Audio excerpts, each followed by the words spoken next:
Good morning everyone. Myself Mansi Saini, faculty of JMC Group of Institution. Today I am here to present a topic breast cancer. So आज का जो हमारा topic है वो ANM, GNM, BSc nursing के लिए काफ़ी ज़्यादा हेल्पफुल रहने वाला है. सो आइए डिस्कस करते हैं.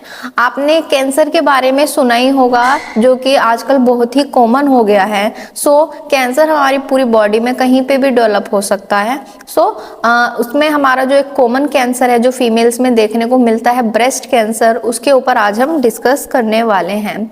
आइए देखते हैं ब्रेस्ट कैंसर होता क्या है. सभी को पता है ब्रेस्ट क्या होती है. हमारा सेकेंडरी रिप्रोडक्टिव ऑर्गन्स होते हैं.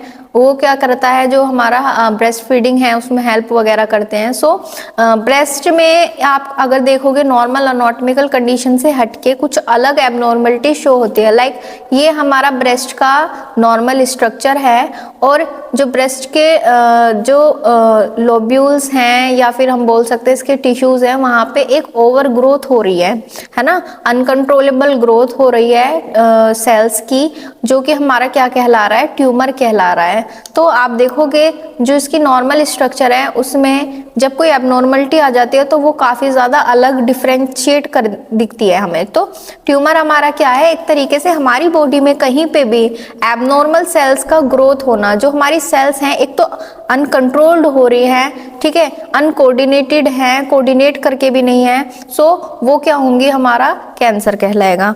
आइए इसकी डेफिनेशन देखते हैं. Breast cancer is a disease where malignant cells form in the breast tissues which can manifest as a lump, swelling, dimpling और change in skin texture and nipple appearance. Breast cancer क्या है, एक ऐसी बीमारी है जहां मैलिग्नेंट सेल्स जो है आपको ब्रेस्ट में देखने को मिलेंगी, ब्रेस्ट टिश्यूज में देखने को मिलेगी. साथ ही साथ हम इसे मैनिफेस्ट कर सकते हैं, उसको पहचान सकते हैं कैसे कि ब्रेस्ट में लंप दिखाई देगा, स्वेलिंग दिखाई देगी, डिम्पलिंग दिखाई देगी. साथ ही साथ उसके टेक्सचर में भी स्किन के क्या आएगा, आपको काफी ज्यादा चेंजेस आएंगे, जिसकी वजह से निपल अपीयरेंस में भी चेंजेस नजर आएगा. अब बात करते हैं इसके रिस्क फैक्टर की.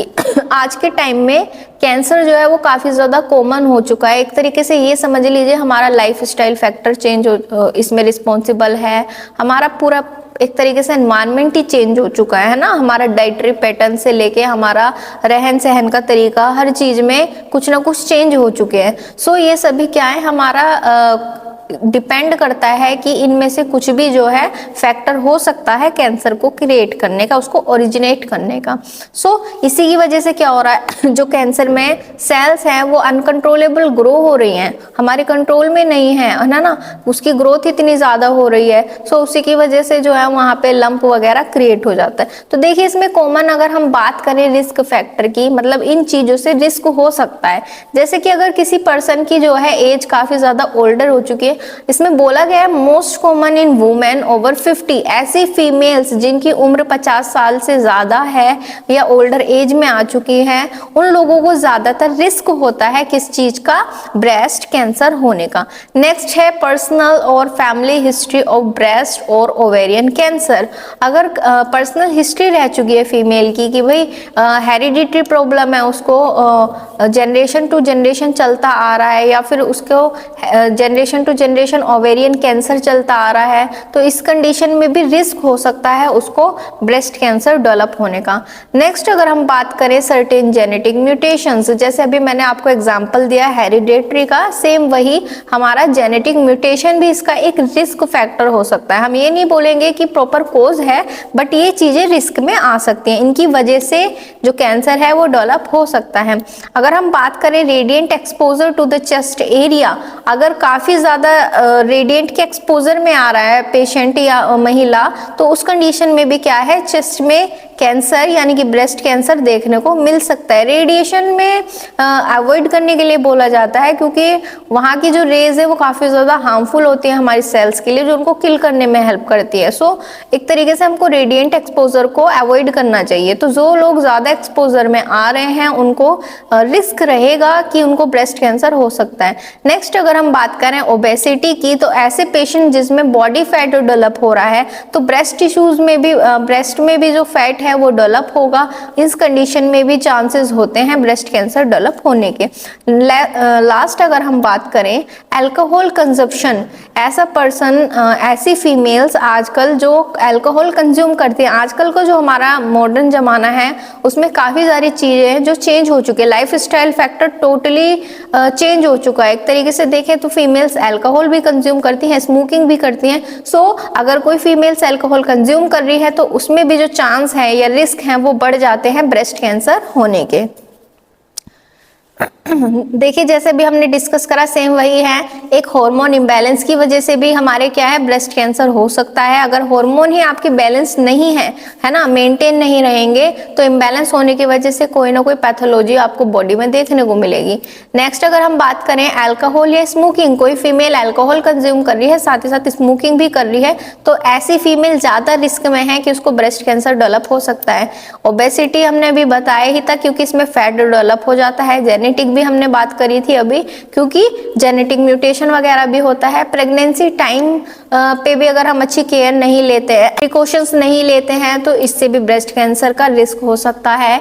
या फिर जैसे डिलीवरी के बाद प्रॉपर तरीके से ब्रेस्ट फीड नहीं कराना, लैक्टेशन प्रॉपर तरीके से नहीं हो पा रहा है तो उसमें भी चांसेस होते हैं ब्रेस्ट कैंसर डेवलप होने के। रेडिएशन के काफी ज्यादा कॉन्टेक्ट में आने की वजह से, डायबिटीज है मतलब कोई मेडिकल कंडीशन प्रेजेंट है बॉडी में तो उसकी कॉम्प्लिकेशंस के रूप में भी आप देख सकते हो काफी सारी डिसीजन जो क्रिएट हो जाती है, उसमें से ब्रेस्ट कैंसर भी एक कारण हो सकता है। और लास्ट हमने अभी देखा ही था एज मोर देन 50, अगर किसी फीमेल्स की एज 50 साल से ज्यादा है तो ऐसी फीमेल्स में भी रिस्क बढ़ जाता है उसको ब्रेस्ट कैंसर होने का। आइए अब हम बात करेंगे इसके सिम्टम्स की। ब्रेस्ट कैंसर होने पे आपको क्या क्या सिम्टम्स दिखाई देंगे। सबसे पहले लंप और थिकनिंग इन द ब्रेस्ट और आर्मपिट, आपको लगेगा ब्रेस्ट में काफी ज्यादा जैसे लंप देखने को मिलेगा, कोई गांठ टाइप महसूस होगी, वहां पे काफी ज्यादा टाइटनेस हो जाएगी उस गांठ में, या फिर आर्मपिट आर्म वाले एरिया में भी वो चीज देखने को मिल सकती है।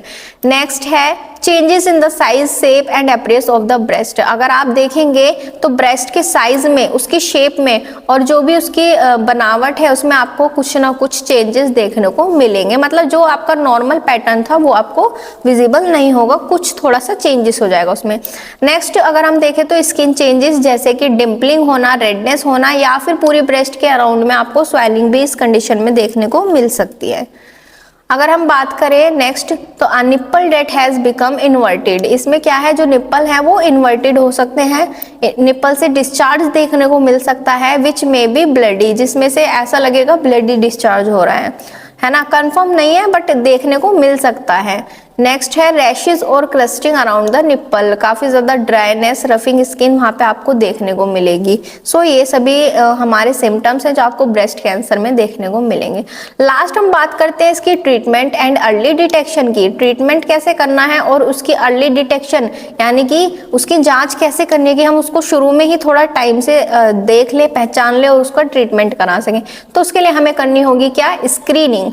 स्क्रीनिंग में हम क्या करेंगे, mammograms are the most common screening tool, median plus recommended starting annual mammograms for women aged 40 and older. हमें स्क्रीनिंग करानी चाहिए, एक तरीके से मैमोग्राम्स होता है हमारा अल्ट्रासाउंड की तरह ही, तो वो कराने से हमें क्या है ब्रेस्ट में पता लग जाएगा कि कोई गांठ वगैरह तो नहीं है, सेल्स या टिश्यूज जो है वो एबनॉर्मली ग्रो तो नहीं हो रहे हैं ब्रेस्ट के अंदर, तो उससे भी हम क्या है फर्दर ट्रीटमेंट चालू कर सकते हैं। ट्रीटमेंट में हम क्या लेंगे, treatment plans are unique to each individual and often involve a combination of surgery, chemotherapy, radiation therapy, targeted therapy और हार्मोनल थेरेपी। इसमें क्या हम क्या करेंगे ट्रीटमेंट में काफ़ी ज़्यादा यूनिक पैटर्न हम इसमें इस्तेमाल करते हैं, जैसे कि हम कॉम्बिनेशन ले सकते हैं। सबसे पहले हम बात करेंगे पेशेंट को कीमोथेरेपी देंगे, रेडिएशन थेरेपी देंगे, ये सभी थेरेपीज होती हैं जो हमारी एबनॉर्मल सेल्स को या फिर एक तरीके से बोले जो एक्स्ट्रा सेल्स हैं उनको किल करने में हेल्प करेगी, डिसीज को प्रिवेंट करने में या फिर उसको कंट्रोल करने में हेल्प करती है। ठीक है, टारगेटेड थेरेपी, हार्मोन थेरेपी भी हमारी इसी तरीके से है, जो अगर कैंसर्स का कारण है कि भाई हार्मोन काफी ज्यादा इम्बैलेंस हो रहे हैं तो उसको मेंटेन करने के लिए हम पेशेंट को क्या देंगे, हार्मोन्स थेरेपी देंगे। तो कभी कभी जब ये चीजें भी काम नहीं करती तो हम उस कंडीशन में करते हैं पेशेंट की सर्जरी, जैसे कि मेस्टेक्टोमी, यानी कि हम क्या करेंगे ब्रेस्ट को रिमूवल कर देंगे या फिर ब्रेस्ट के फैट को रिमूव करेंगे जहां पे भी ट्यूमर प्रेजेंट होगा। और सभी चीज़ों को कॉम्बिनेशन यानी कि कीमोथेरेपी, रेडिएशन थेरेपी और लास्ट में सर्जरी, ये सारी चीज़ें पेशेंट को की जाती हैं ताकि कैंसर को क्या है अवॉइड किया जा सके। नेक्स्ट है रिस्क रिडक्शन कैसे करना है, reducing alcohol intake, maintaining a healthy weight. हमें पेशेंट को समझाना है, उसको हेल्थ एजुकेशन देनी है कि आपको अल्कोहल इनटेक नहीं करनी है, अपना जो वेट है उसको हेल्दी मेंटेन करना है। Staying physical active, physically active रहना है, लाइक एक्सरसाइज, योगा, ये सभी चीजें करनी है जो आपकी हेल्प करेंगी किसमें, lower the risk of developing breast cancer, breast cancer के रिस्क को लोअर यानी कम करने में। इसी की तरह हम नेक्स्ट कैंसर की बात करेंगे, ओवेरियन कैंसर। आप देख सकते हैं ये हमारा रिप्रोडक्टिव सिस्टम का काफी ज्यादा इंपॉर्टेंट पार्ट है जिसे हम यूट्रस बोलते हैं, जिसकी नॉर्मल स्ट्रक्चर कुछ इस तरीके से दिखाई देती है। ये हमारी ओवेरीज हैं एंड ये हमारी फैलोपियन ट्यूब है। अगर आप देखोगे कि दोनों तरफ ओवेरी है, जो इधर वाली है ये हेल्दी ओवेरी है, लेकिन जो सेकेंड तरफ है उसमें क्या है, एबनॉर्मल सेल्स यानी कि अनकंट्रोलेबल सेल्स ग्रो हो रही है, तो हम इसको बोलेंगे ओवेरी विद कैंसर। इसे ही हम ओवेरियन कैंसर बोलते हैं। ओवेरियन कैंसर क्या होता है, is a type of cancer that begins in the ovaries. ये एक टाइप का कैंसर होता है जो ओवेरीज में स्टार्ट हो जाता है and spread to other areas, other areas में भी ये स्प्रेड हो सकता है with common initial symptoms including bloating, abdominal pain and feeling of fullness when eating. अगर आप इसमें देखोगे तो कुछ कॉमन सिम्टम्स देखने को मिलेंगे, जैसे कि ब्लॉटिंग होना, है ना, पेट काफी ज्यादा ऐसा लगेगा भरा हुआ है या इसमें पानी भर गया है, एब्डोमिनल में पेन होगा आपको और ऐसा महसूस होगा कि जो स्टमक है वो प्रॉपर तरीके से फुल हो चुका है, खाने के बाद जैसे फुल हो जाता है उसी तरीके की सेंसेशन देखने को मिलेगी किसमें, ओवेरियन कैंसर में। इसके भी कुछ कारण और रिस्क फैक्टर हैं, जैसे कि जेनेटिक, जैसे हमारा ब्रेस्ट कैंसर में था हेरिडेटरी, ऐसे ही ओवेरियन कैंसर में भी जेनेटिक्स होगा। अगर आपको रिप्रोडक्टिव हिस्ट्री है या फिर उसमें भी कोई जैसे पीआईडी की कंडीशन होती है, पेल्विक इन्फ्लेमेशन डिसीज होती है, ठीक है, इन कंडीशंस में भी क्या हो सकता है, ओवेरियन कैंसर देखने को मिल सकता है। हार्मोनल फैक्टर भी इसका एक कारण हो सकता है कि भाई आपके जो हार्मोन्स थे वो इम्बैलेंस है, तो इस वजह से ब्रेस्ट कैंसर हो रहा है, तो ओवेरी कैंसर भी कोज कर सकता है। एक आपका एजिंग भी इसमें मेन रखता है, वेरी करता है कि भाई हमारी जो एक एज है उसकी कितनी कैपेसिटी, हमारा इम्यून सिस्टम कितना तरीके से अच्छे से वर्क कर रहा है। जैसे जैसे एज ज़्यादा होगी इम्यून सिस्टम वीक होने के चांसेस बढ़ जाते हैं। इस कंडीशंस में ओवेरियन कैंसर क्रिएट हो सकता है। और लास्ट सेम वही ओबेसिटी भी इसका एक कारण है, अगर आपकी बॉडी में एक्सेसिव फैट होता है तो।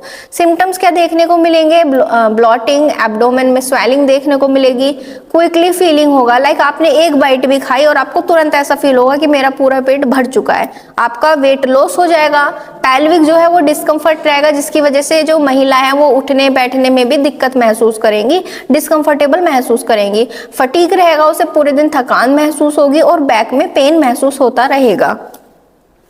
Next, changes in bowel habits such as constipation. जो उसकी बोवल हैबिट्स थी उसमें भी कुछ बदलाव देखने को मिलेंगे, जैसे कि कॉन्स्टिपेशन इसके अंदर देखने को मिल सकता है। फीमेल कॉन्स्टिपेशन से गुजर सकती है।